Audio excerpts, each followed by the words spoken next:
The Buzz with Jess Lujan. Good evening, Guam. I'm Jess Lujan. Welcome to this edition of The Buzz. That's Liberation Eve edition of The Buzz. Main studio guest this evening is none other than Senator Dennis Rodriguez Jr. of the 31st Guam Legislature, actually the Committee on Economic Development, Senior Citizens, Health, and Election Reform. I think I got it down, right? That's right. There you go. Hey, good evening. Good How you evening. doing tonight? Thank you very much, Senator. Hey, let's cut through the chase and talk about why you're here. Bill 257, you're going to have a public hearing of that on Friday, and let's remind the folks what 257 is. Yes, first of all, Bill 257 is going to be heard this Friday.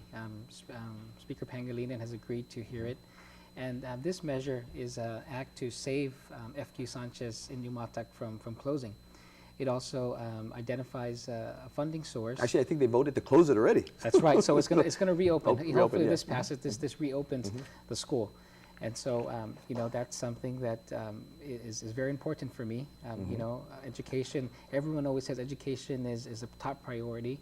And no matter if it's one child or 10,000 childs, 10,000 children, it's very important, So, this is one of them that I felt that's very important that we reopen FQ Sanchez. Yeah, you've been criticized, hey, this is an election ploy, there's no money out there.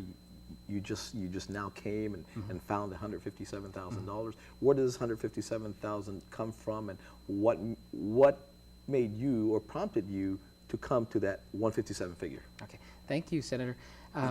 First of all, I want to just say that this language and this section, this appropriation that we're reprogramming 2007 tobacco settlement bonds is really insignificant to this whole issue.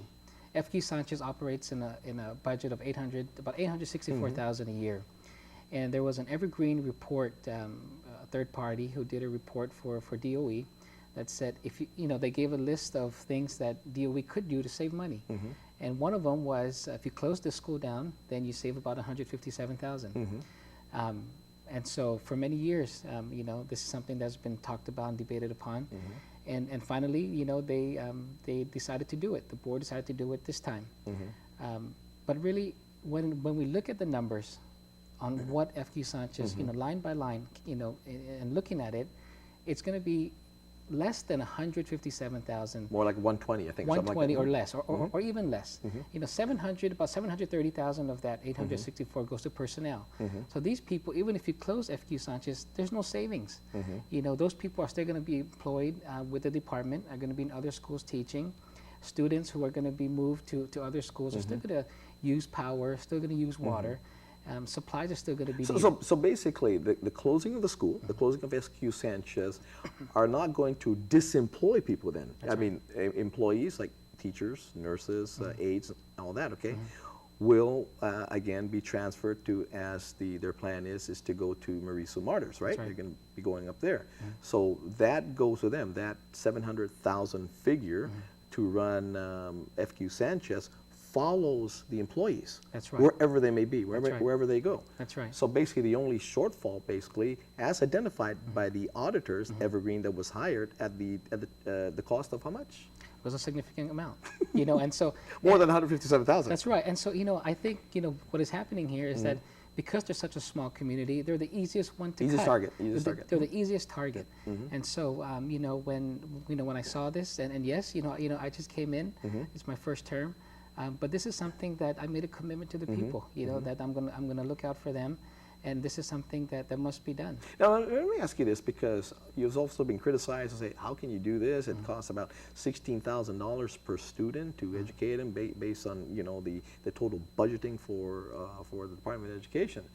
But can an argument be made as well? I mean, this past year, these rash of burglaries, break-ins within the schools, and the amount of money that are needing to go, that would otherwise go to the schools for supplies and all that, now to fix these schools. Now, could an argument be made now to these schools that are plagued with these rash of break-ins, that now the cost per student now is even more than what they say? What is it, about 6,000? About 6,000, yes. Now, didn't that number jump up?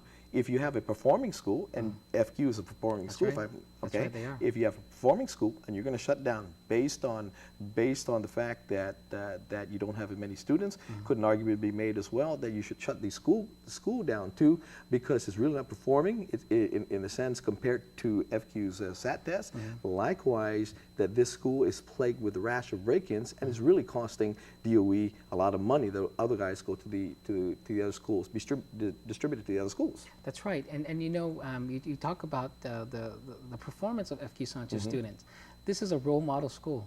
You know, we see the overcrowding that's happening in other schools, and we're saying that it's jeopardizing the learning of the students because it's crowded. Now you have a small school that is performing very well. Their SAT 10 scores are above average, and we're talking about closing that school down. It just doesn't make sense. Now, I mean, please correct me if I'm wrong, the Senator. Is that has the thinking changed that? Because what we see nationwide are, you know, they're plagued with economic situations as well, and they're closing down non-performing schools. Teachers are being let go holistically in the whole school district, basically. Now, again, non-performing schools are being shut down. Has that thinking changed now that now we are closing down small performing schools? Yeah, you know, and so that's the same question I ask. And you know, the questions I ask too of the department is, what other areas have they looked at in cutting costs, if it's truly, you know, a cost-cutting measure? You know, because, you know, there's other thinking out there that there's another agenda on why they want to close the school down. Absolutely. Anyway, we're going to open up the phone lines when we come back from a break. Remember, it's 632-8255 or 632-TALK to give us a call right now. We'll speak to Senator Rodriguez. We'll be right back.